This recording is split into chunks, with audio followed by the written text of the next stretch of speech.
बहुत कम शब्दों में आपने अक्सर देखा होगा कि कई एस्पिरेंट जो सेलेक्ट हुए हैं इवन यूपीएससी में भी, वो कम लिखते हैं और ज़्यादा नंबर पाते हैं। और आप लोग हमेशा कंफ्यूज रहते हैं तो हमसे बहुत कम लिखे और नंबर, क्योंकि उनके वर्ड्स का इम्पैक्ट फोर्स बहुत बड़ा है। समझ में आया? कमीशन की तैयारी में कहीं नहीं लिखा है कि हंसना भूल जाएंगे। Is it done? कमीशन ने सिलेबस में लिख के दिया है क्या? जब हम पॉइंट पे बात करते हैं तो हमारे पास एग्जैक्ट आंसर्स, हमने क्या कहा था, पूल बहुत है, इंफॉर्मेशन हमारे पास। तो जब भी कोई क्वालिटेटिव सर्विसेज की बात आएगी तो आप केवल ये डायग्राम बनाएंगे। मेंस का आंसर ऐसे चलता है, right efforts, 100% commitment towards the goals.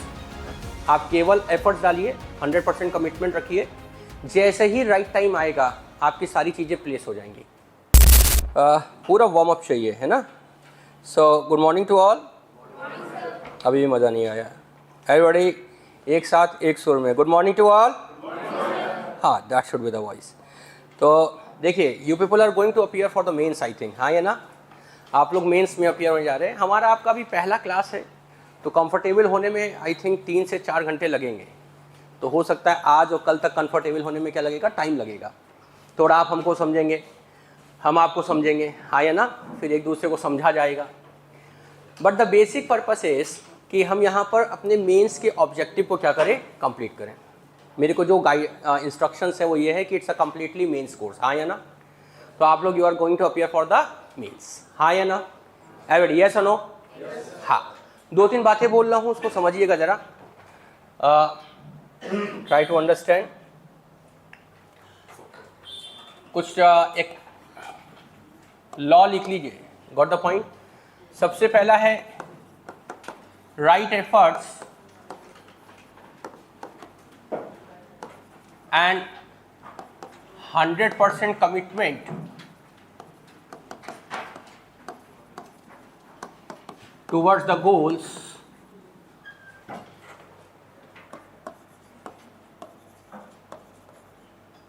makes everything on place when the time will come, when the right time will come. That's it. This is the first and very most important statement हम aspirants के life में। कहने का मतलब है कि हम जब तैयारी करते हैं, whenever we prepare, तो हम ये सोच के करते हैं कि हमें बस आज निकाल लेना है, तैयारी कर ली है और we have to bring results, हमें अपनी प्लेट पे रिजल्ट्स ले आना है, हाँ या ना? नहीं आता है तो बहुत डिस्ट्रेस होता है, बहुत फिर जो है क्या होता है कि डेस्पेयर टू होप हो जाते हैं, ये सुनो। मगर आप इस बात को याद रखिएगा, right efforts, 100% commitment towards the goals. आप केवल एफर्ट्स डालिए, 100% कमिटमेंट रखिए, जैसे ही राइट टाइम आएगा आपकी सारी चीज़ें प्लेस हो जाएंगी। Got the point? क्या बोला? जैसे ही राइट टाइम आएगा सारी चीज़ें प्लेस हो जाएंगी। क्योंकि ये जो प्रिपरेशन है, ये जो एग्ज़ाम है, it's not only the game of knowledge. यहाँ पर खाली नॉलेज, जैसे आप क्या मान के चलते हैं कि अगर हमारे पास नॉलेज है, हमारे पास फैक्ट्स का अगर एक पूल है, गॉट द पॉइंट? हमारे पास एक अगर अवेयरनेस है, यस और नो? Got the point? तो आपका रिजल्ट पक्का है। यहाँ पर यही ट्रैप है। कहने का मतलब यह है कि सबको सेम जो है शिक्षा दी जाती है, सेम रूल्स एंड लॉस पढ़ाए जाते हैं। The whole method turns into a result, processing is more important, processing is more important, presentation is more important, presentation is more important. मैंने आपको कुछ पढ़ाया क्या इतनी देर में? मैंने आपको कुछ नहीं पढ़ाया। सबसे पहले आके हमने आपको क्या दिया है कि पहले तो आप इस माइंडसेट के साथ यहाँ बैठिएगा क्लास में कि आपका रिजल्ट अपने आप आ जाएगा। बस what you have to do is, everybody what you have to do is, and another is कि होगा और करना है, दूसरा है कि नॉलेज सबके पास है, you all are writing mains, knowledge सबके पास है, फैक्ट सबके पास है, अवेयरनेस सबके पास है। Those who are writing mains they are capable enough, जो भी मेंस लिख रहा है दे आर, मगर उसमें कौन अलग है?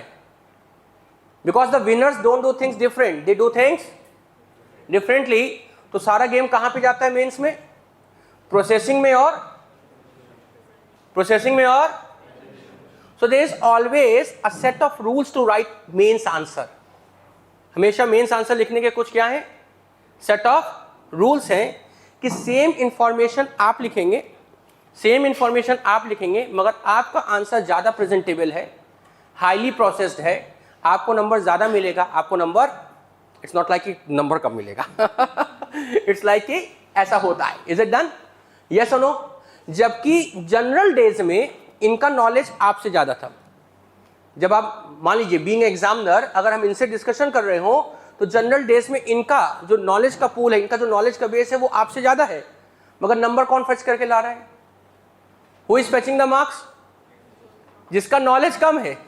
सपोज कर लीजिए, ये सब सपोज्ड है, समझ में आ रहा है तो यहां पर क्यों? क्योंकि सारा गेम किसका है? प्रोसेसिंग का एंड प्रेजेंटेशन का। रही बात मेरी, it has been more than a decade to me, मैं सिविल सर्विसेज में पढ़ा रहा हूँ। Is it done? Multiple states जो है एग्जामिनेशन एंड जो है core UPSC examination I have dealt, get it?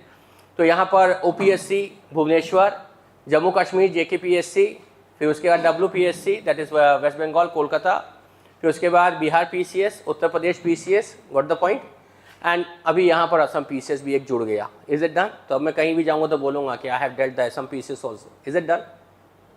I was looking at the paper also. यहाँ आने से पहले मैं अपना होमवर्क कर रहा था, मैंने आपके पेपर्स को भी देखा है।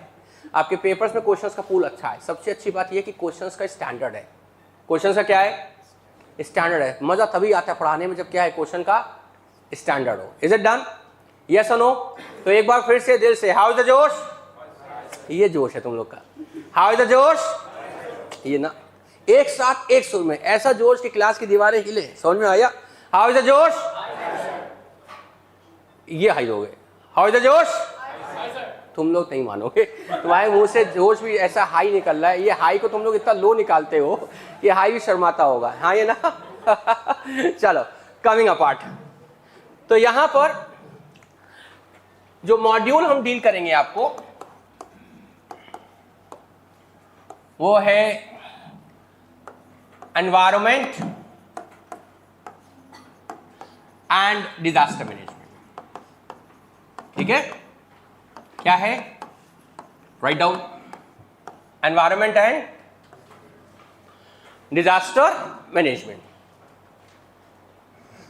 लिखा? Environment and disaster management.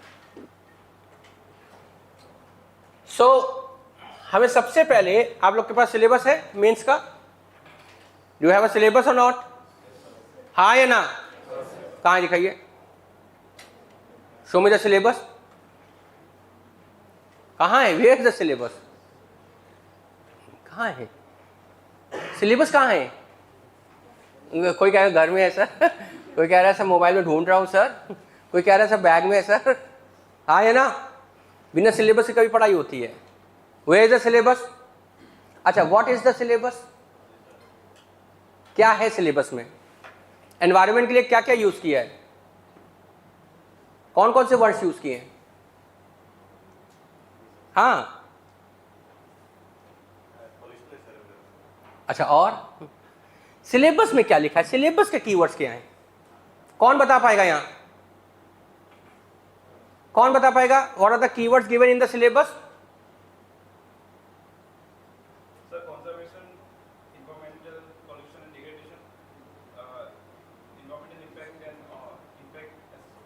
बस हाँ या ना? ये सुनो, चलिए आइए देखते हैं। यानी कि we do not know the syllabus. सबसे पहला syllabus for environment in mains. घबराना बिल्कुल भी नहीं है। Is it done? क्या बोला मैंने? घबराना बिल्कुल भी नहीं है। आई गारंटी कि मैं 100+ क्वेश्चंस आपको करा के जाऊंगा। How much? इसलिए। लेकिन पहला दिन है, कोई भागना भूगना नहीं है कि मालूम पड़ा आए और मैराथन की रेस में दौड़ाना शुरू कर दिया एकदम से, अरे भागना है, नहीं। Is it done? हाँ, just maintain stability in the class, ये अपने आप हो जाएगा। मैंने क्या कहा, वो राइट एफर्ट्स एंड 100% कमिटमेंट। तो एफर्ट्स हम लोग क्या करेंगे कि हम लोग ऐसे क्लास को डिजाइन करेंगे कि 100+ मेन से क्वेश्चन क्या हो जाए। समझ में आ रहा है? दूसरा हमारा क्या है, राइट एफर्ट यही है कि यहाँ पर हम 100+ क्वेश्चन कर ले जाएं। Is it done? क्योंकि एंड ऑफ द डे आपको क्या लिखना है, जाके आंसर लिखना है। क्या लिखना है? आंसर। वो नॉलेज और इंफॉर्मेशन को प्रोसेस करके कहाँ लेके आना है, कॉपी पे लेके आना है। Is it done? तो हमारा मेन टारगेट ये है कि मेंस क्रैश कोर्स है, तो मैं सबसे पहले ये टारगेट बना के चलता हूँ कि 100+ क्वेश्चन तो मैं करा के जाऊँ। और अगर आपने थोड़ा सा एनर्जी दिखाया, इफ यू अगर एनर्जी दिखाया, ये तो मेरा एनर्जी है, हाँ है ना, तो इतनी देर से देख ही रहा मेरा एनर्जी। अगर तुम लोगों ने एक अच्छा एनर्जी दिखाया तो पर्क के रूप में +50 क्वेश्चंस मैं और करा दूंगा। लेकिन ये +50 किस पे डिपेंड करेगा? आप पे डिपेंड करेगा। थोड़ा सा एनर्जी अच्छा दिखाया तो 110 हो जाएगा, और अच्छा दिखाया तो 120 हो जाएगा, और अच्छा दिखाया तो 100, बहुत अच्छा दिखाया तो 150 हो जाएगा। नहीं दिखाया तो सिर्फ 100 करा के, तो अपने आप समझ जाना कि तुम लोगों ने एनर्जी, मतलब अगर शिवांशु सर 110 क्वेश्चन करा रहे हैं तो तुम लोगों ने एनर्जी थोड़ा सा ऊपर किया, और अगर शिवांशु सर तुमको 150 क्वेश्चन करा के गए थे, यानी कि तुमसे जो एनर्जी हमें चाहिए था वो आपने 100% हमको, आपका अपना परफॉर्मेंस यहीं से आप मेजर कर लेंगे। Is it done? कि वो क्या करा के गए और हमारा 100% एनर्जी कहाँ होगा। Is it done? यस और नो? कैसा लग रहा है? अभी तो जो है जब पहली बार देखा हुआ तो एलियन टाइप फीलिंग आ रही होगी, हाँ या ना? अभी कैसा लग रहा है? अभी कैसा लग रहा है? Response is must. आप नहीं समझ रहे हैं, आप एनवायरमेंट पढ़ने जा रहे हैं। क्लाइमेट चेंज हो रहा है, यहाँ ह्यूमिडिटी हाई है, हम यहाँ के जो है लोकलाइट नहीं है, but my response is must, हाँ या ना? कि हम इस नए एनवायरमेंट में, नए क्लाइमेट में कैसे रिस्पॉन्ड कर रहे हैं। तो एनवायरमेंट में सबसे इंपॉर्टेंट कंपोनेंट होता है रिस्पॉन्स। क्या होता है? And your response is poor right now, हाँ या ना? How you are responding? तो जल्दी बताइए कि जो है आपको कम अप करना है कि नहीं करना है, हाँ या ना? तो syllabus for environment in mains मैं आपको बताता हूं, क्योंकि इन लोगों ने कुछ नहीं किया होगा, यूपीएससी वाले कीवर्ड ही डाल दिए होंगे। तो पहला कीवर्ड जो यूज होता है वो है कंजर्वेशन, ठीक है। दूसरा कीवर्ड जो यूज होता है वो है डिग्रेडेशन। तीसरा कीवर्ड जो यूज होता है दैट इज एनवायरमेंटल पॉल्यूशन। और चौथा कीवर्ड जो यूज होता है मेंस के सिलेबस में that is environmental impact assessment. Environmental impact, my dear friend, कोई है जो सिलेबस देख रहा हो वो हमको ये कंफर्म कर दे कि सर यही वर्ड्स हैं, खाली इतने ही वर्ड्स हैं, बस इतना ही है ना, बस इतना कंफर्मेशन चाहिए। तो these keywords are used in UPSC syllabus also, got the point. ये कोई नए कीवर्ड्स नहीं है, these are not the new keywords, है ना। मेरे साथ बोलिए सबसे पहले कंजर्वेशन, एक साथ एक सुर में, conservation, degradation, environmental pollution and environmental impact assessment, है ना। Don't think you are very much mature and हम मेंस लिखने जा रहे हैं, हम ऐसे हैं वैसे हैं। समझ में आया? तुम लोग कैसे भी हो, तुम लोग वैसे ही हो जैसे एक स्टूडेंट को होना चाहिए। Is it done? यस और नो? कहने का मतलब है कि जो है ले दे के कॉपी में जाके सब, समझ में आया, कुछ नहीं करते हो। Is it done? तो कोई भी स्टूडेंट हो, इज इट डन, चाहे हम भी स्टूडेंट क्यों ना हो, अपने टाइम पे यही किया है। तो यहां पर सबसे पहले टेल मी द सिलेबस। पहला टर्म क्या है, दूसरा टर्म क्या है, तीसरा टर्म क्या है, चौथा टर्म क्या है।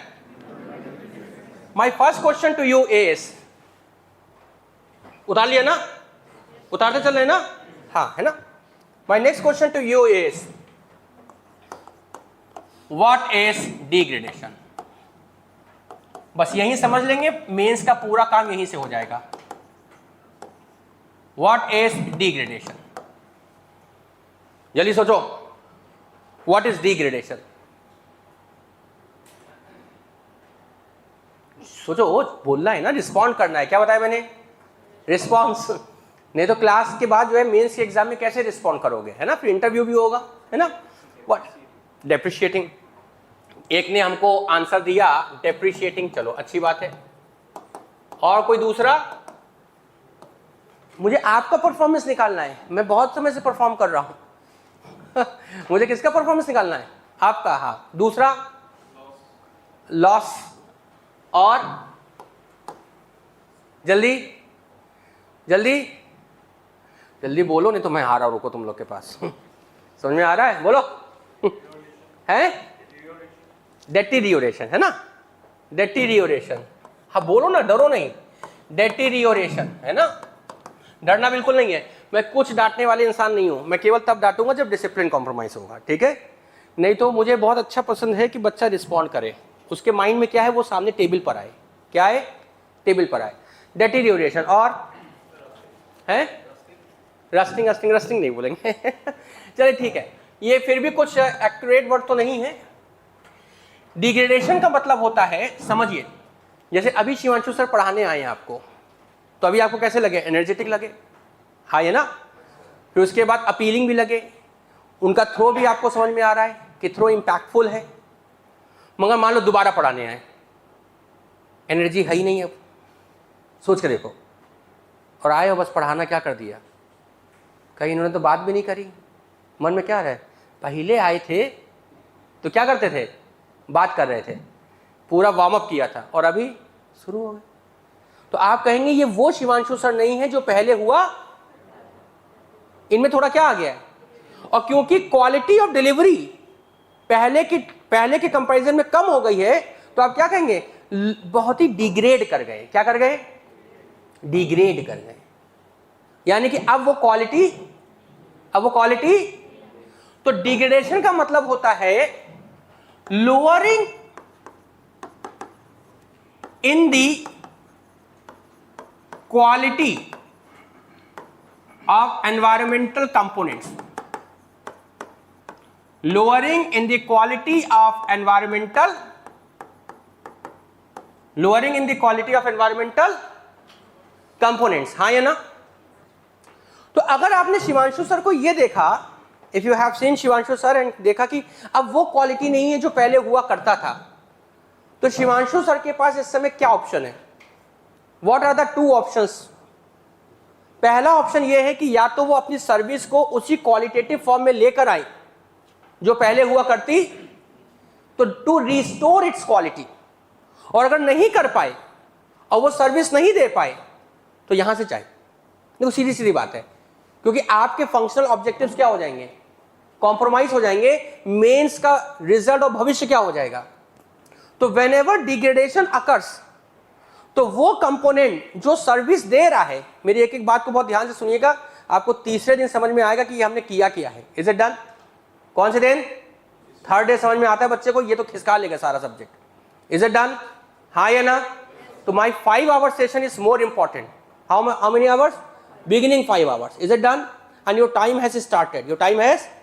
तो जब शिवांशु सर को आपने दोबारा देखा और उनकी क्वालिटी वो डिग्रेड कर गई है, तो ऐसे में वो जो सर्विस दे रहे हैं, क्या दे रहे हैं? सर्विस। वो सर्विस अब अप टू मार्क। अब जब वो सर्विस अप टू मार्क नहीं है, तो आपके फंक्शनल ऑब्जेक्टिव्स क्या हो गए? कॉम्प्रोमाइज हो गए। तो जब भी एनवायरमेंटल कंपोनेंट्स की हम बात कर रहे हैं, तो ये एनवायरमेंटल कंपोनेंट हो सकता है फॉरेस्ट इकोसिस्टम, ये एनवायरमेंटल कंपोनेंट हो सकता है वेटलैंड, हाँ या ना? ये एनवायरमेंटल कंपोनेंट हो सकता है क्लाइमेट सिस्टम, हाँ या ना? ये एनवायरमेंटल कंपोनेंट और क्या हो सकता है? बायोडाइवर्सिटी, यस और नो? ये एनवायरमेंटल कंपोनेंट कुछ भी हो सकता है, हाँ या ना? यस और नो? तो ये सारे एनवायरमेंटल कंपोनेंट्स कुछ ना कुछ आपको क्या प्रोवाइड करते हैं? एवरीडे क्या प्रोवाइड करते हैं? हाँ बोलना जरूरी है भाई, respond is must. Is it done? तो क्या प्रोवाइड करते हैं? सर्विस प्रोवाइड करते हैं। क्या प्रोवाइड करते हैं? सॉल्यूशन। क्या प्रोवाइड करते हैं? सर्विस। तो एनवायरमेंट का हर कंपोनेंट, मैंने क्या कहा, कोई भी अपने आप को ये नहीं समझेगा मैं मेंस लिखने जा रहा हूं और बहुत बड़ा ये हूं। Is it done? यस और नो? कोई भी ऐसे भाव से नहीं आएगा। हम देखो कैसे भाव से आए हैं कि हम दिल्ली के कुछ नहीं, हम टीचर हैं सिर्फ। क्या है? टीचर है। हमारा काम है आपको सिखाना। अब चाहे हम दिल्ली के हो और यहाँ हो पटना के। Is it done? हम सिर्फ क्या है? टीचर हैं।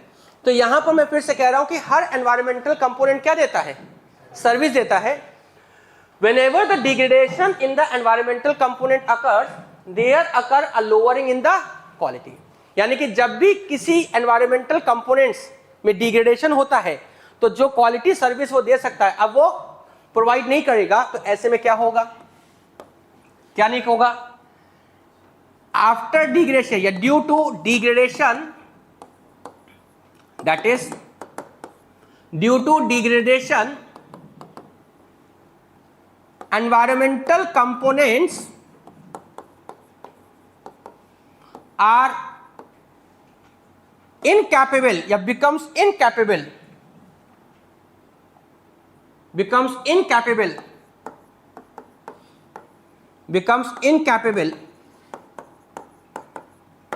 of providing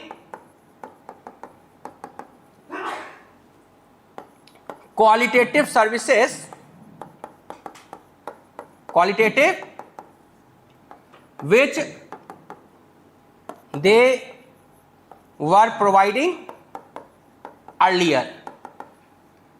they were providing earlier, हाँ या ना, यस और नो? बात सबको समझ में आ रही कि नहीं आ रही है? डिग्रेडेशन की वजह से क्या हो जाएगा, जो क्वालिटेटिव सर्विसेज वो पहले दे रहे थे वो अब वो प्रोवाइड। तो मेरा क्वेश्चन आपसे ये है कि वो कौन सी क्वालिटेटिव सर्विसेज दे रहे थे, कहाँ है कॉपी वगैरह कहाँ है?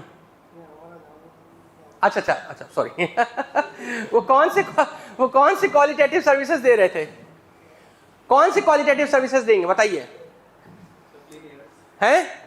अब देखो यहीं पर जो है ड्रॉबैक आ गया कि नहीं आ गया, क्लीन एयर वगैरह नहीं होता है ना, बात समझिए।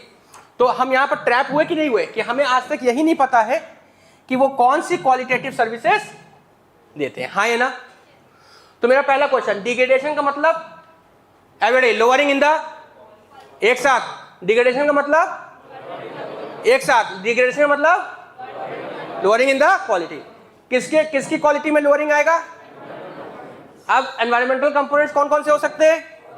फॉरेस्ट हो सकते हैं, वेटलैंड हो सकते हैं, क्लाइमेट हो सकता है, और हाँ या ना? तो अगर डिग्रेडेशन हो गया तो ऐसे में वो जो क्वालिटेटिव सर्विसेज पहले प्रोवाइड कर रहे थे वो फिर वो प्रोवाइड नहीं कर पाएंगे, हाँ या ना? तो क्वेश्चन उठता है क्वालिटेटिव, कौन सी qualitative services? Qualitative services provided by environmental components, हाँ या ना? क्या बोला मैंने? Qualitative services provided by environmental, फिर से बोलो। तो अब हमें क्योंकि ये पता ही नहीं है, हम क्या है इधर उधर की बातें सोचते हैं। जैसे आपने क्या कहा, क्लीन एयर, कहा कि नहीं कहा? देखो प्रॉब्लम आया कि नहीं आया? क्योंकि जब हम पॉइंट पे बात करते हैं तो हमारे पास एग्जैक्ट आंसर्स, हमने क्या कहा, पूल बहुत है, इंफॉर्मेशन हमारे पास। तो जब भी कोई क्वालिटेटिव सर्विसेज की बात आएगी तो आप केवल ये डायग्राम बनाएंगे, मेंस का आंसर ऐसे चलता है, समझ में आया? जब भी कोई क्वालिटेटिव सर्विसेज की बात करेगा तो ये वाला आप डायग्राम बनाएंगे। इसमें कोई और कलर्स अगर यूज करना हो तो इसमें, हाँ थैंक यू। तो मान लीजिए कि हमें, तो पहला होता है यहां पर प्रोविजनिंग सर्विसेज। क्या सर्विस होता है? फिर होता है मान लो रेगुलेटिंग सर्विसेज, समझ में आ रहा है? फिर होता है कल्चरल सर्विसेज, समझ में आया? यस और नो? तो यहां पर प्रोविजनिंग सर्विसेज क्या होती हैं, जल्दी बोलिए।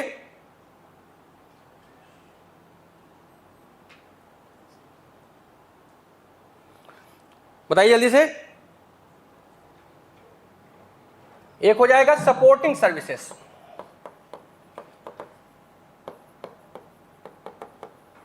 क्या हो जाएगा? Supporting services. तो यहां पर जो प्रोविजनिंग सर्विस होगा पहला हो गया प्रोविजनिंग सर्विसेज।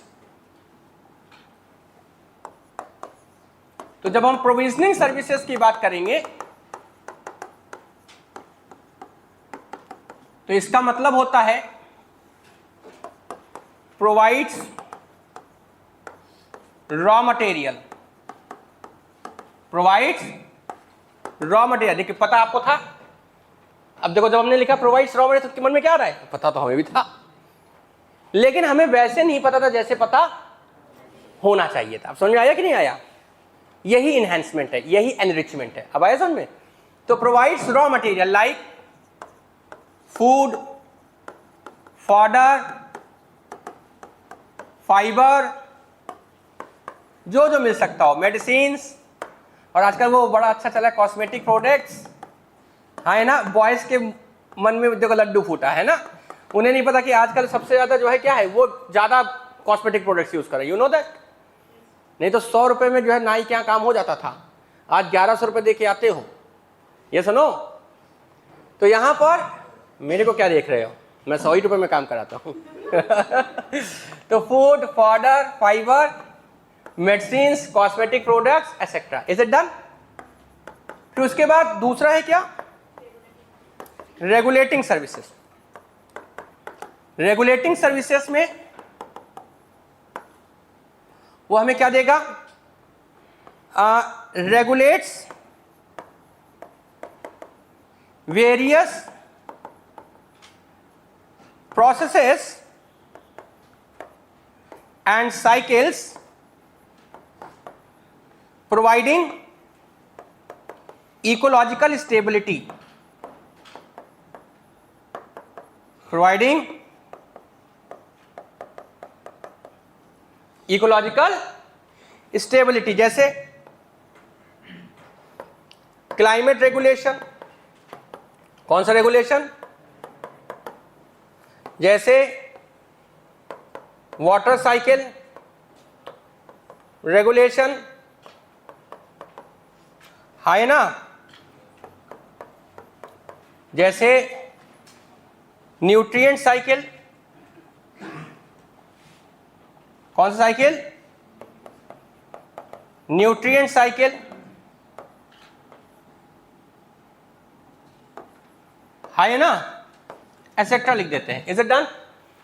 कैसा लग रहा है, बढ़िया लग रहा है कि नहीं लग रहा है? हम अपने सिलेबस को ही नहीं जानते और हम क्या है, पेपर देने जा रहे हैं। क्या देने जा रहे हैं?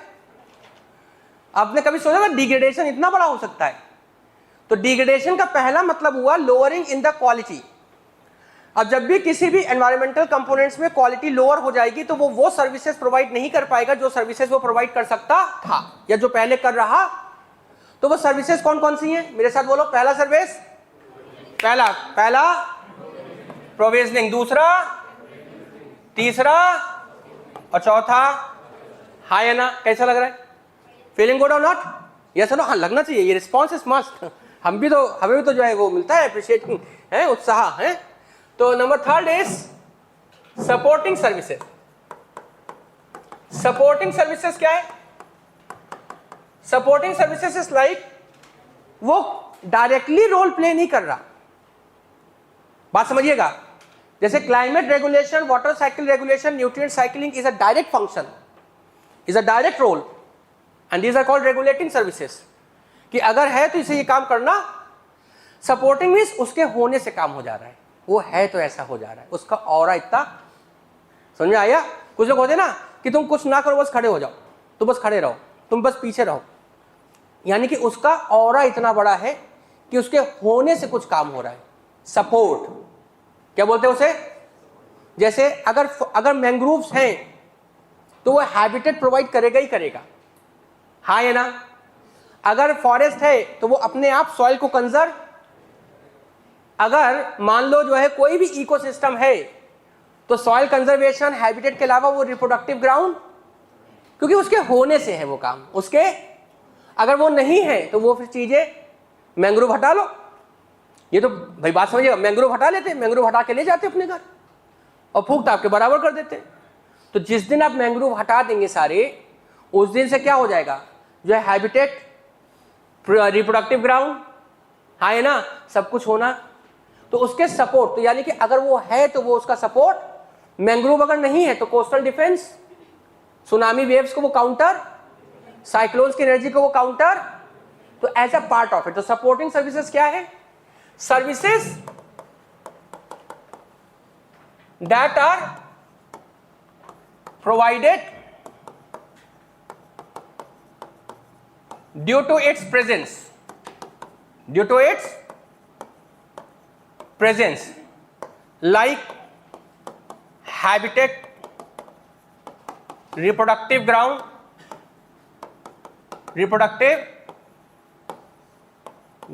habitat, reproductive ground, soil conservation, pollutant filter,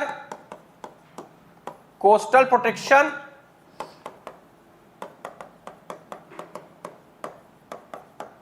etcetera. हाँ या ना?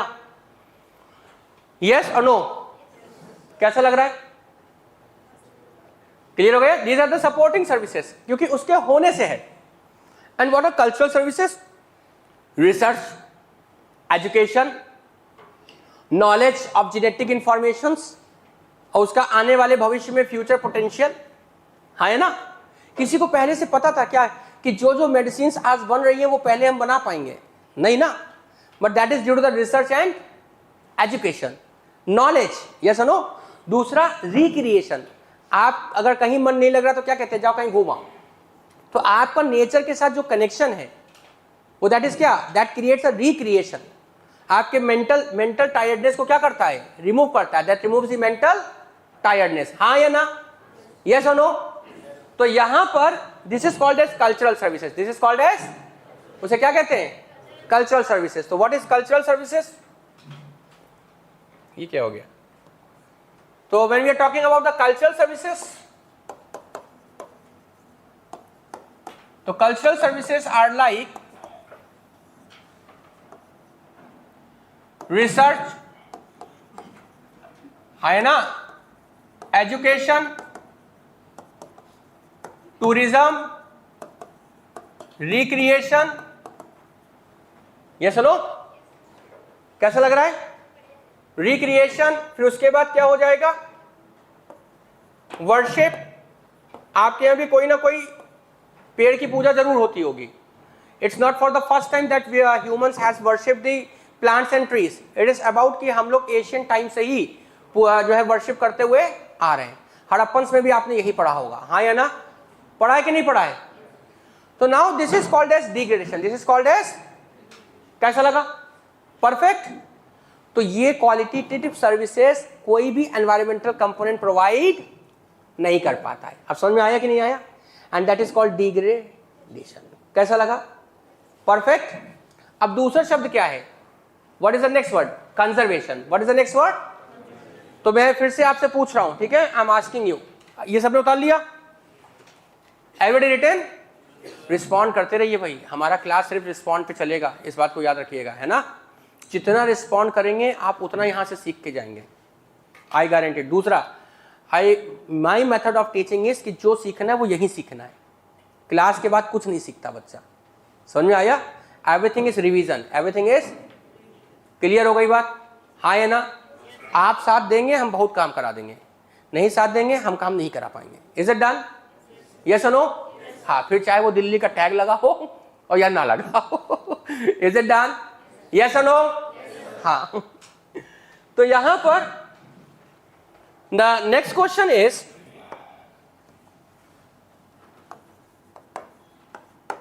What is conservation? दूसरा टॉपिक क्या है?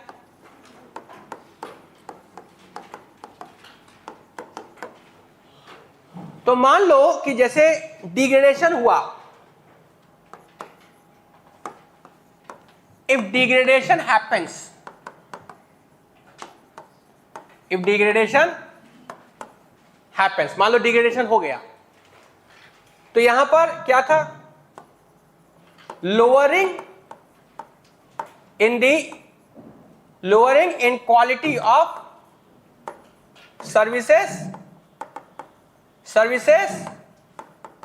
provided, everybody, services provided by environmental, हाँ या ना, yes no.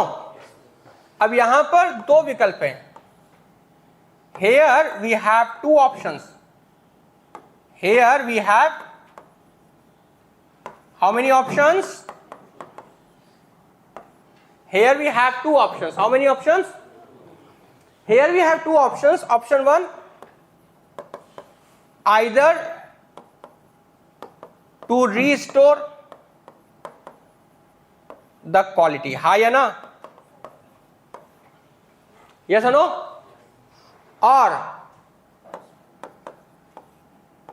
ecosystem gets failed या कोलैप्स्ड,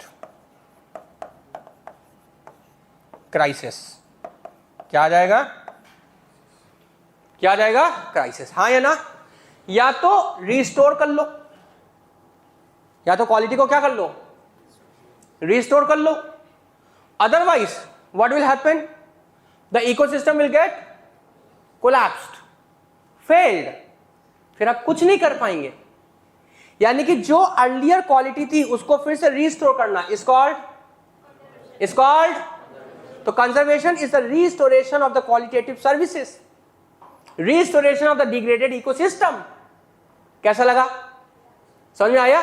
तो दैट मीन्स, मेरी बात सुनिएगा, that means degradation and conservation are the two sides of the same coin. एक ही सिक्के के दो पहलू हैं, जहां जहां डिग्रेडेशन होगा वहां वहां कंजर्वेशन, तू जहां जहां रहेगा मेरा साया साथ होगा, हाँ या ना। तो तू जहां जहां रहेगा, यहां तू कौन है, डिग्रेडेशन, और साया कौन है, कंजर्वेशन। तू कौन है और साया कौन है, कंजर्वेशन, हाँ या ना। तो जहां जहां डिग्रेडेशन होगा वहां वहां समझ में आया, कैसा लगा? तो यहां पर डिग्रेडेशन का मतलब हुआ, कंजर्वेशन का मतलब हुआ, बहुत अच्छा डिजिटल बोर्ड है, मजा आ गया पढ़ाने में तो यहां पर कंजर्वेशन का मतलब है कि मैं डाउट में था टीच मिनट एक्स खरीदूं कि ना खरीदूं। अब यहां से जाने के बाद मैं ऑर्डर प्लेस कर दूंगा, I will place an order, I got confident तो conservation means restoration of the degraded ecosystem, है ना, that is to restore the qualitative services, restore the qualitative, कैसा लगा? तो यहां पर खाली एक ही बच्चा रिस्पॉन्ड कर रहा है, बाकी क्यों नहीं कर रहे? ऐसा लग रहा है कि सब लोग बैठे उसको सेलेक्ट कराने के लिए। दीदी तुम आगे बढ़ो हम तुम्हारे साथ हैं, दीदी तुम आगे बढ़ो हम तुम्हारे साथ हैं, to restore the qualitative services, to restore the qualitative services. Is it done? देखो कमीशन की तैयारी में कहीं नहीं लिखा है कि हंसना भूल जाएंगे। Is it done? कमीशन ने सिलेबस में लिख के दिया है क्या कि for the purpose of getting selected it is very important for the candidates who remain sincere and that and do not smile and laugh, है ऐसा तो कहीं नहीं लिखा है? चलो, तो to restore the qualitative services, और क्वालिटेटिव सर्विसेज कौन कौन सी हैं? क्वालिटेटिव सर्विसेज कौन कौन सी हैं? पहला, एक साथ एक, पहला, दूसरा, तीसरा और चौथा, खत्म। Is it done? पूरे इकोसिस्टम का हमने क्रक्स पढ़ा दिया, आपको पढ़ाया कुछ और नहीं है। What I have taught is ecosystem. अब आप अलग से जो पढ़ते हैं ना, प्रोवाइडिंग फूड, फॉडर, ये, और आप ये अलग अलग पॉइंट लिखते हैं, इट प्रोवाइड्स फूड, फिर नीचे लिखते हैं इट प्रोवाइड्स फॉडर, फिर लिखते हैं इट प्रोवाइड्स फाइबर ऑल्सो, है ना, इट प्रोवाइड्स मेडिसिन ऑल्सो। तो आपने तो कहा हम तो 4 पॉइंट लिखे हैं, और हमें कितना नंबर मिलना चाहिए? और हमारे जैसे एग्जामिनर वहां बैठा वो तो क्या बोलेगा, मूर्ख बना रहा है हमें यस और नो? क्योंकि सर्विसेज कौन सी है, प्रोविजनिंग है। तो मैं क्या दूंगा, 1 नंबर। तुम कहोगे 4 नहीं होंगे, ना ना ना, 1 नंबर। यही है प्रेजेंटेशन। अब समझ में आया कि आपको तो लग रहा है हम तो बहुत लिख के आए हैं, और हमारे जैसे एग्जाम में क्या कह रहे हैं, कुछ नहीं लिखा है, मूर्ख बनाए हैं, एक ही सर्विसेज को बार बार। ये अंतर आता है। तो कोई बहुत कम शब्दों में आपने अक्सर देखा होगा कि कई एस्पिरेंट जो सेलेक्ट हुए हैं इवन यूपीएससी में भी, वो कम लिखते हैं और ज़्यादा नंबर पाते हैं। और आप लोग हमेशा कंफ्यूज रहते हैं तो हमसे बहुत कम लिखे और नंबर, क्योंकि उनके वर्ड्स का इम्पैक्ट फोर्स बहुत बड़ा है। समझ में आया, उनके वर्ड्स का इम्पैक्ट फोर्स बहुत बड़ा है। इज इट डन, यस और नो? कैसा लग रहा है? तो यहां पर to restore the qualitative services, तो मेरा आपसे क्वेश्चन ये है कि आप एक रफ पेज लीजिए, और रफ पेज में सबसे पहले डिग्रेडेशन कहां कहां हुआ है, कहां कहां डिग्रेडेशन हुआ है, किस किस लेवल पे डिग्रेडेशन हुआ है, जरा सोचिए। एक रफ पेज लीजिए फटाक से, take a rough page, take a rough page. क्योंकि मेंस की क्लास में सबसे बड़ा कंपोनेंट होता है बच्चे का परफॉर्मेंस निकल के आना चाहिए। किसका? आपका। हाँ, आप सोच पाए, बोल पाए और लिख पाए। समझ में आया कि नहीं आया? तो मैं कह रहा हूं कि कहां कहां डिग्रेडेशन हुआ है, बस आपको क्या करना है, बहुत ज्यादा नहीं सोचना है। आप लोग ज्यादा सोचते हैं। देखिए इधर, केवल एक चुपचाप चार्ट बना देना है ऐसे, डिग्रेडेशन क्या लिख देना है, बस ये लिख देना है। समझ में आया? आप लोग थोड़ा कन्वेंशनल तरीके से पढ़ते हो, तरीका सही नहीं है। तो डिग्रेडेशन को अब कहां कहां डिग्रेडेशन हुआ है,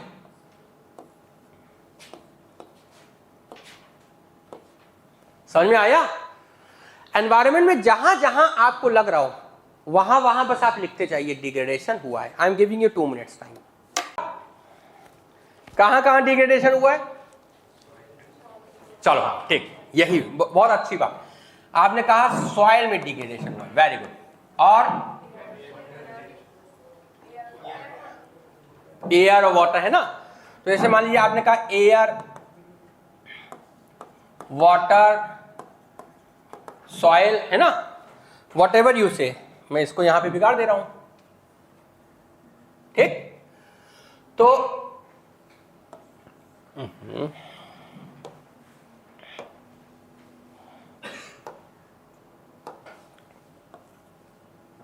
तो ये एयर, वाटर, सॉइल और ये जितना भी है, ये सबका सब कहलाता है पॉल्यूशन। कैसा लगा? हाँ है ना भाई? Degradation in the quality of air, degradation in the quality of water, degradation in the quality of soil is called as pollution. हाँ है ना? मैंने कुछ पढ़ाया, खुद आपने बताया। फिर आप कह रहे हैं कि फॉरेस्ट में डिग्रेडेशन हुआ है, हाँ है ना, वेरी गुड। और सोचो, मैंग्रोव्स, हाँ वेरी गुड। कोरल्स, जो आप बोलिए, हम यही असल में चाहते हैं कि बच्चा बोले और मैं लिखूं, और जब टीचर उसे लिखेगा तो आपके अंदर क्या आएगा, कॉन्फिडेंस कि हमारा बताया हुआ। पहला कंफ्यूजन तो यही बना रहता है, जो हम बोले हैं, जो सोच रहे हैं वो सही है या ऐसा तो नहीं गलत हो जाएगा, ऐसा नहीं कोई हंस देगा, ऐसा नहीं कि जो है कोई मजाक बना देगा। अब समझ में आ रहा है कि नहीं आ रहा है? पहले तो इन सब भाव से क्या हुए, बाहर आए। Is it done? तो आप जो बोल रहे हैं हम लिखते जा रहे हैं, कोरल्स, मैंग्रोव्स। तो जैसे ही आपने इनको लिखा तो ये कोई और नहीं, वेटलैंड्स हैं। हाँ है ना? कैसा लगा? समझ में आया? भाई हम जो है वेटलैंड लिखते हैं, आपने कोरल मैंग्रोव बोला, हमने आपको सिखा दिया वो वेटलैंड्स है। और क्या हो सकता है, सोचिए।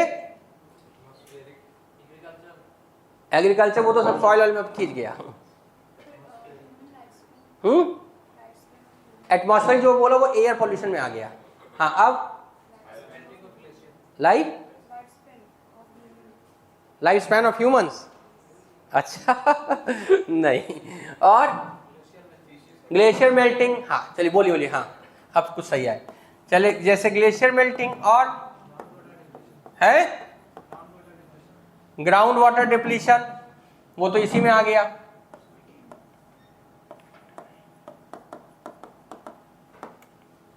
ठीक है ना। हाँ, ग्लेशियर मेल्टिंग और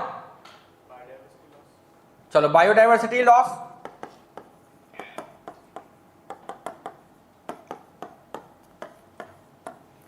ठीक है। अभी जो ग्लेशियर मेल्टिंग है, सी लेवल राइज है ना, या क्वालिटी ऑफ ओशंस है ना, ये सब किसकी देन है? ग्लोबल वार्मिंग एंड क्लाइमेट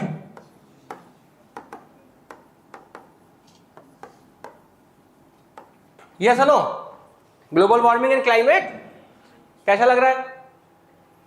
और यहां पर अब इस जगह पर एक हो जाएगा, देखो शायद ओजोन लेयर डिप्लीशन, ये भी तो डिग्रेडेशन ही है, हाँ ये ना। तो जितना आपने लिखा है, आज पहला असाइनमेंट है आपका, कुछ लिखना नहीं है जाके, केवल 10 साल के पेपर देखने कि क्या इसी में से पेपर आ रहा है। क्योंकि मेंस के पेपर में सबसे पहला होता है प्रेडिक्शन और लॉजिकल प्रेडिक्शन। कौन सा प्रेडिक्शन? अब आपको ये जाके देखना है कि क्या वाकई ये पढ़ाने आए थे और ये पहले दिन पढ़ाए और 1 घंटे के अंदर ये जो ये बता रहे हैं, ये क्लेम कर रहे हैं कि हमें चेक करो जाके कि क्या वाकई पेपर इसी में से आ रहा है। तो अब जाके यही चेक करना है कि पेपर मेंस का क्या इन्हीं क्वेश्चंस में से, इन्हीं टॉपिक्स में से आ रहा है या नहीं आ रहा है। Is it done? हाँ है ना। और आप पाएंगे मोर देन 90% क्वेश्चंस इसी में से। तो आपने खुद सिलेबस को डिफाइन किया है, हमने किया क्या कुछ? अब समझ में आया कि नहीं आया? तो इसका मतलब यह है कि अब ये जहां जहां डिग्रेडेशन है वहां वहां क्या होगा? कंजर्वेशन होगा। तो जो कंजर्वेशन होता है, अब मेरी बात को सुनिएगा, समझिएगा, मैं समझ में आ रहा है कि नहीं आ रहा है एवरीडे? हाँ है ना। तो इतना खराब मुंह का बनाए हो? हंसते हुए चेहरे अच्छे लगते हैं, खराब है हंसते हुए चेहरे। तो यहां पर क्या है कि जब भी डिग्रेडेशन होगा, है ना, तो मान लो इफ डिग्रेडेशन अकर्स, यदि डिग्रेडेशन हुआ, देन restoration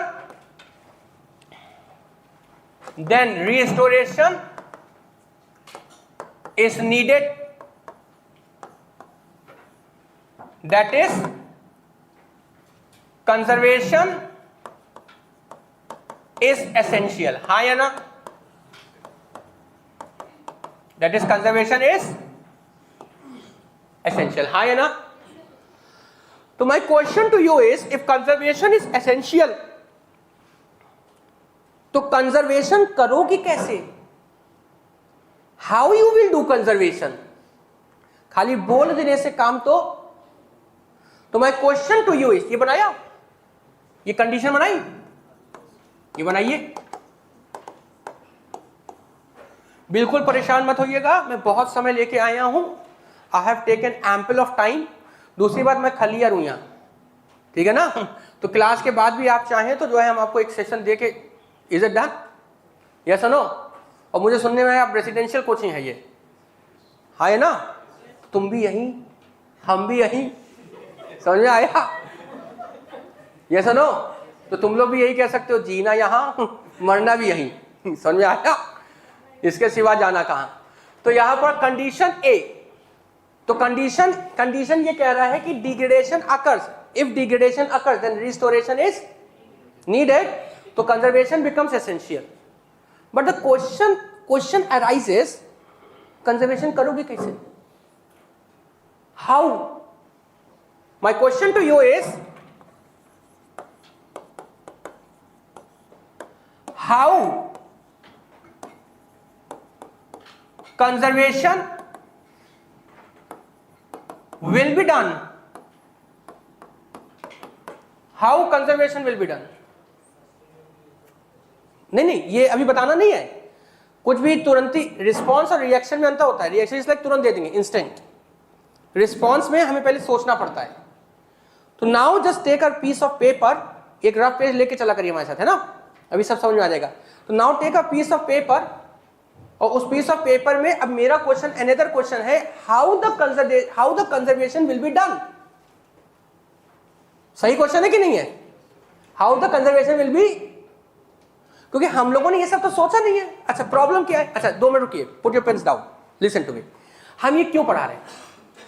अगर आपको ये जनरल फ्रेमवर्क पता चल गया तो सभी के कंजर्वेशन एक ही जैसे होंगे, फिर देखने का नजरिया क्या हो जाएगा? वो मजा आ जाएगा, अरे सर हमने तो देखा ही नहीं था, सबका कंजर्वेशन तो सिमिलर है, हम बेकार में अलग अलग रट्टा मार रहे हैं। Is it done? तो हम वो रटने वाले पेज से आपको क्या कर देंगे? क्लियर हो गई बात? हाँ, हटा देंगे। Is it done? तो मेरा पहला क्वेश्चन है आपसे, how the conservation will B. Now सोचो, लिखो, टेक 2 मिनट्स टाइम।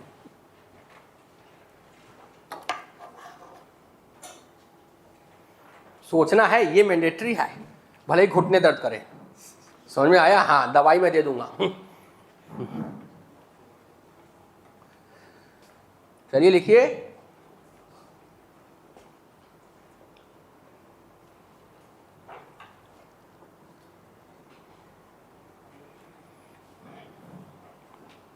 अब देखो यही है, how conservation will be done, afforestation. अभी भी हम ब्रॉड नहीं सोच पा रहे। हमने क्या कहा? सबसे पहला कंपोनेंट होता है एस्पिरेंट्स का लिखेंगे कम और उनका इंपैक्ट फोर्स क्या होगा? हाँ है ना? चलिए खैर, क्योंकि हमने डिफॉरेस्टेशन तो बोला नहीं है, जो एफॉरेस्टेशन लिखेंगे ना, हमने वेटलैंड डिग्रेडेशन बोला है। बात समझ रहे हैं आप? हमने ये सब बोला है क्या? हमने तो एक जनरल बात बोली है कि डिग्रेडेशन हो गया है, कंजर्वेशन करना है, तो how the conservation will be done, broader सोचना है।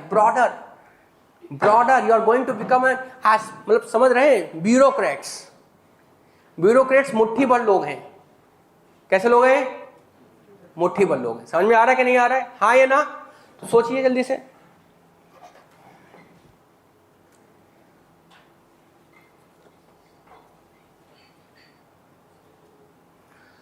How the conservation will be done. हाँ चलो, आइडेंटिफाई कर लिया। और लॉ एंड पॉलिसी, इनके लिए तालियां हो जाए, बिल्कुल तालियां हो जाए, और तेज तालियां। Yes hello, appreciation is must. समझ में आया?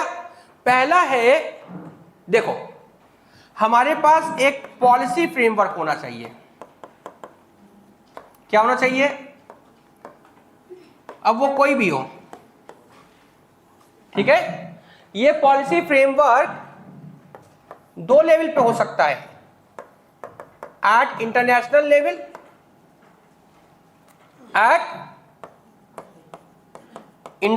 लेवल, ये थ्रू कन्वेंशंस, प्रोटोकॉल्स, है ना, स्कीम्स, इनके थ्रू हो सकता है। हाँ ये ना। दूसरा at national level, at which level? दूसरा होता है हमारे पास लेजिस्लेटिव फ्रेमवर्क। लेजिस्लेटिव कह लो या लीगल फ्रेमवर्क, लेजिस्लेटिव नहीं कहते, लीगल फ्रेमवर्क। कौन सा फ्रेमवर्क? इसमें हमारे पास एक्ट्स होते हैं, लॉ होते हैं और कॉन्स्टिट्यूशनल प्रोविजंस होते हैं। क्या होते हैं? फिर तीसरा है participatory frameworks.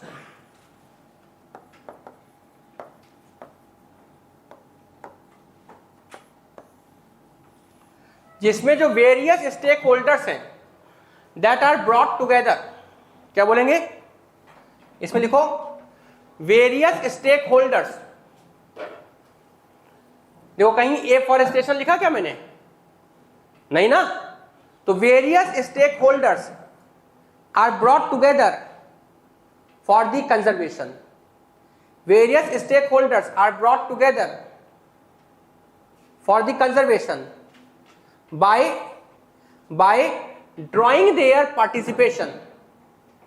Various stakeholders are brought together for conservation by drawing their participation, by drawing their, everybody, by drawing their participation. हाँ है ना? यहां पर who are the stakeholders? तो लिखो stakeholders equal to, stakeholders equal to, लिखो NGOs, public, businessman, या सीधे बिजनेसेस कह दो, है ना? पब्लिक को कई बार सिविल सोसाइटी भी कहेंगे, गवर्नमेंट,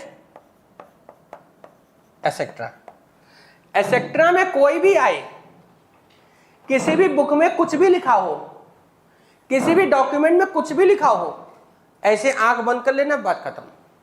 आपके लिए अब स्टेक होल्डर्स का मतलब क्या है? स्टेक होल्डर्स का मतलब क्या है? पहला कौन है? दूसरा पब्लिक, पब्लिक को क्या कहते हैं? तीसरा businessman, businesses, corporates and all, और चौथा कोई भी वर्ड वो यूज करे आप चुपचाप यही करिएगा। समझ में आ रहा है कि नहीं आ रहा है? हाँ है ना? This is how the language is framed, this is how the language is. और चौथा है अवेयरनेस कैंपेन। क्या होता है?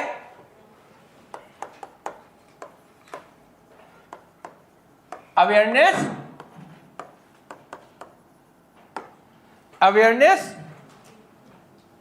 कैंपेन। और चौथा होता है awareness campaign, like festival, celebration, है ना? Giving public holiday,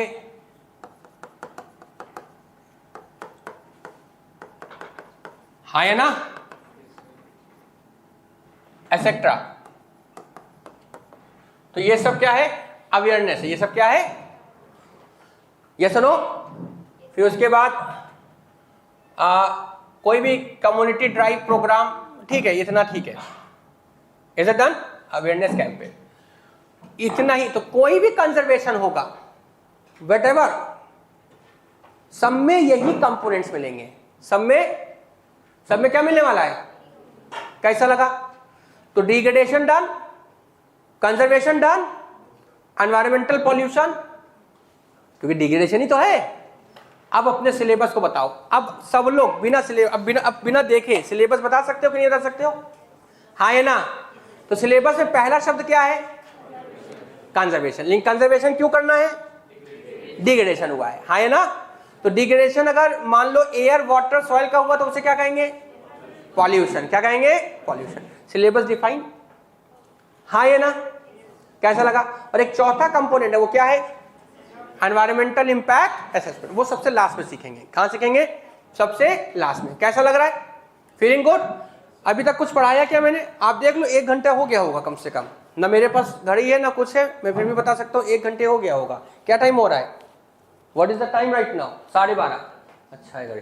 is it done? Yes और नो? 1 घंटे में हमने आपको क्या किया? Brain storming. आपको हम कहां ले आए कि डिग्रेडेशन क्या होता है, कंजर्वेशन क्या होता है और पॉल्यूशन क्या होता है। पहले तो इसको सीखें। दूसरा है ऑब्जेक्टिव्स ऑफ कंजर्वेशन। क्या है? हम क्यों करें कंजर्वेशन?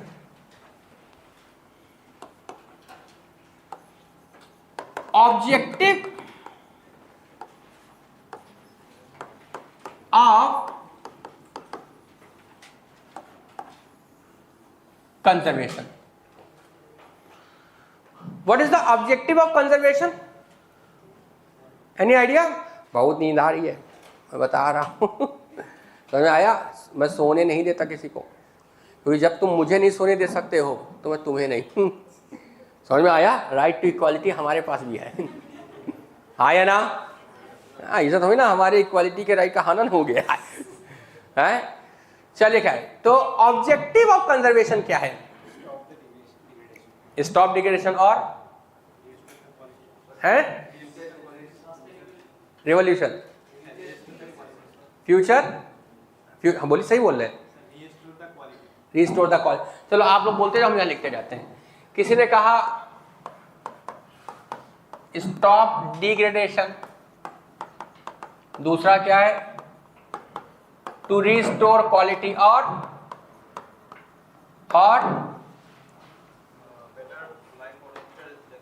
बेटर लाइफ, और बोलो, सोचो, सोचते चलो, क्या परेशानी है?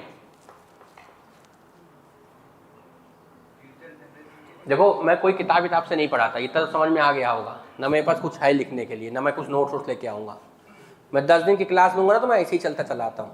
Is it done? क्योंकि उस सब्जेक्ट में जब जाके देखेंगे तो उसमें एक चीज लिखी हुई थी, that do not require any subject specialization. Prelims का जब सिलेबस देखना एनवायरनमेंट का, तो उसमें लिखा रहता है climate change, biodiversity and all, और उसमें लिखा रहता है that do not require any subject. तो हम भी काहे कोई स्पेशलाइज बन के आए, हम भी ऐसे चले आए हैं। Is it done? और तुम्हें भी काहे हम सब्जेक्ट पढ़वाएं? ये सुनो, तो एक जनरल ब्रेन स्टॉर्मिंग, किसी ने कहा स्टॉप डिग्रेडेशन, किसी ने कहा रिस्टोर क्वालिटी, किसी ने कहा बेटर लाइफ, और सोचो, सोच के देखो, future generation, better environment for future generation, और जो बोलते जाओगे मैं लिखता जाऊंगा, मेरी आदत है ये, ताकि बच्चों के अंदर कॉन्फिडेंस आए। और बोलो, रिसाइकिल एंड रीयूज। हाँ, बोलना बहुत मस्त है, आप लोग नहीं समझ रहे हैं, नहीं तो इसीलिए मेंस नहीं होगा फिर, ठीक है? बोलते जाइए। चलिए, और आप लोग बोलिए, हम उसको फ्रेमवर्क सेट करेंगे। हमने आपके भी किसी भी पॉइंट्स को काटा क्या? हमने आप ही के पॉइंट्स को फ्रेमवर्क में स्टैब्लिश किया ना, और ये समझ में आ रहा है कि आप एज ए स्टूडेंट कहाँ लैग कर रहे हैं और हम एज ए टीचर आपको क्या सिखा रहे हैं। तो हमारे आपके बीच का डिफरेंस कहाँ है? वो डिफरेंस खत्म हो जाएगा और आप हमारे लेवल तक आ जाएंगे, आप आगे हो जाएंगे। Is it done? तो और सोचिए, objective of conservation, sustainable use of resources, है ना? तो रिसोर्स यूटिलाइजेशन है ना, यानी कि बेनिफिट्स। चलिए, काफी पॉइंट्स मिल गए। ये जो पॉइंट है ये एनवायरनमेंट से संबंधित है, ये एनवायरनमेंट से संबंधित है, ये सोसाइटी से संबंधित है, और ये है ना।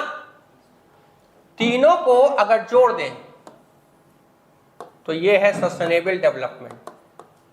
कैसा लगा? मन में क्या आ रहा है? ओ माय गॉड मन में तो यही आ रहा है कि ये इंसान क्या कर क्या रहा है। Is it done? यानी कि अब समझना मेरी बात, अभी लिखना नहीं, लिखवा तो हम देंगे ही। यानी कि पहला objective, the broader objective of the conservation is to promote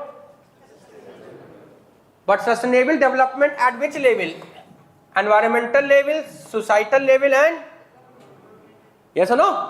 At environmental level we are looking for the stop degradation, restore quality, recycle and at society level we are looking for the better life and better environment for future generation, and at economic level we are looking for the resource utilization. Yes or no? हाँ है ना? For the sustenance of the human kind. कैसा लग रहा है? मजा आया कि नहीं आया? तो यानी कि दुनिया का कोई भी कंजर्वेशन करो, सपोज करो, अब जैसे मैं बात करूं, अरे लिखवा देंगे, परेशान नहीं, पूरा लिखवा के जाऊंगा मैं, वेल प्रॉपर डिफाइंड नोट्स दे के जाऊंगा। Is it done? आपके अंदर कई इस तरीके के जो है मन में रहता होगा कि यार कहीं छूट ना जाए, ये ना हो जाए, वो ना हो जाए, मेरे साथ बिल्कुल परेशानी की जरूरत नहीं है। इसका मतलब जितने भी कंजर्वेशन होंगे उन सब में एक चीज कॉमन होगी। कॉमन क्या होगा?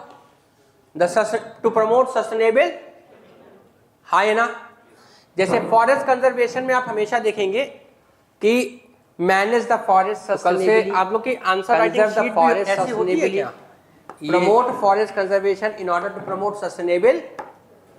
तो जब जब ये सस्टेनेबल डेवलपमेंट बोलेंगे तो पहले ये उतार लीजिए, चलिए उतार लीजिए। इस तरह की होती है, उतार लीजिए फटाक से।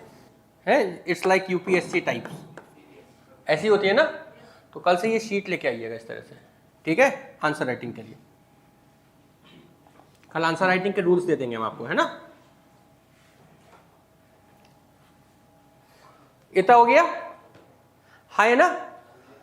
तो यहां पर अगर हम देखें ऑब्जेक्टिव ऑफ कंजर्वेशन, मैं हटा रहा हूं इसको, है ना, शैल आई, ओके। तो अगर हम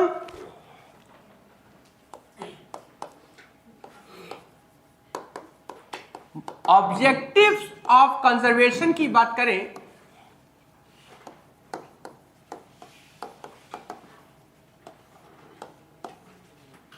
तो इसका सबसे पहला ऑब्जेक्टिव होता है to promote sustainable development, to promote sustainable. अब यहां पर अगर हम देखें तो सस्टेनेबल डेवलपमेंट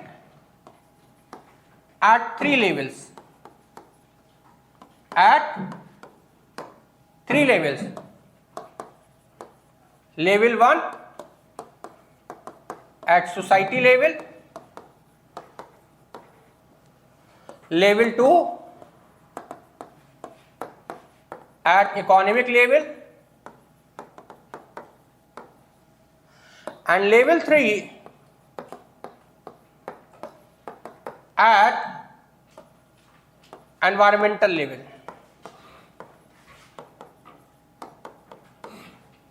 समझ में आया। अब मेरी बात को समझिएगा, अगर किसी भी एक लेवल पर आप इसको प्रमोट नहीं कर पा रहे हैं तो आप फेल्योर हैं in order to meet the goals of sustainable development. समझ में आ रहा है कि नहीं आ रहा है। तो यहां पर जो सस्टेनेबल डेवलपमेंट होगा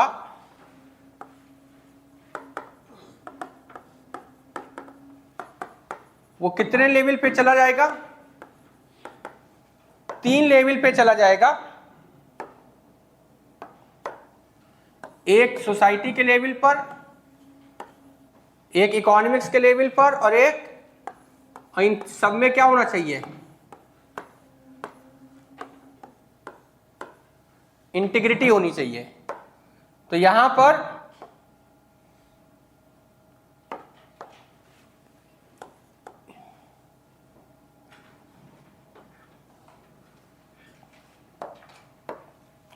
ये सोसाइटी,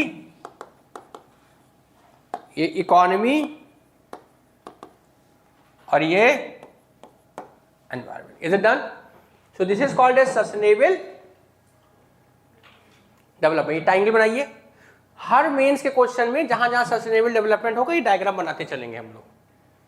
अब समझ में आ रहा है कि नहीं आ रहा है? हाँ या ना?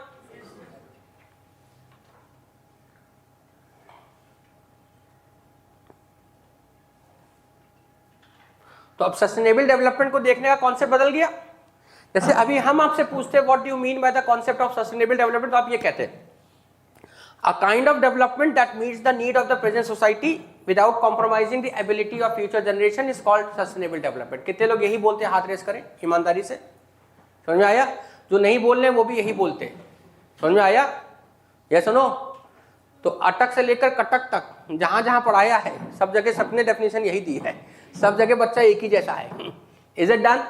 ये सुनो, तो यहां पर सस्टेनेबल डेवलपमेंट का मतलब अब आपका बदल गया। A kind of development that promotes social benefits, economic benefits without changing the ecological character, without changing the.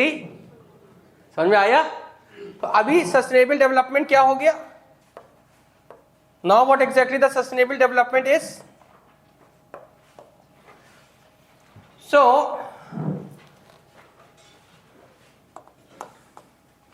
तो यहां पर अगर हम देखें,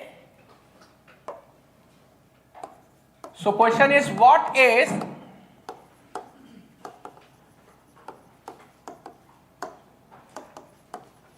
sustainable development?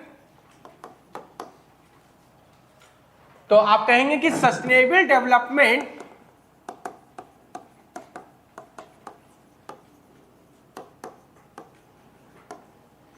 is a long lasting development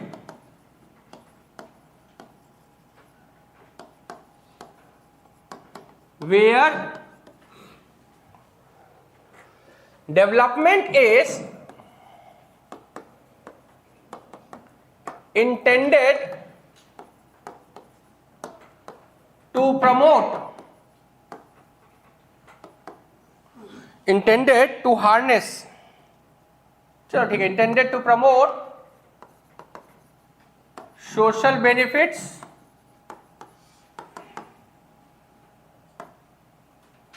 to harness economic benefits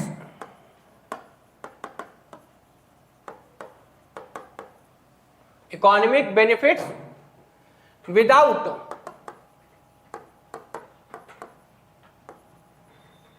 changing the ecological character of the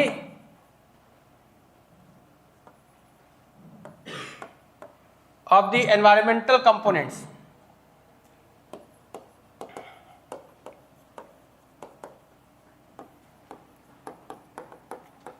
Of the environmental components. हाँ है ना? ये सुनो, यहां पर while promoting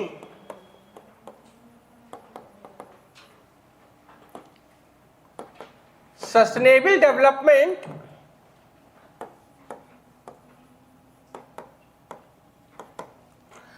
one should adopt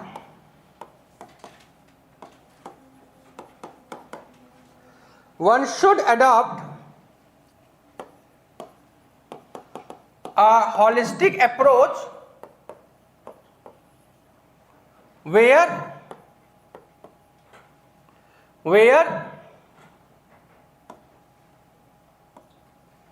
society, economy and environment and ecological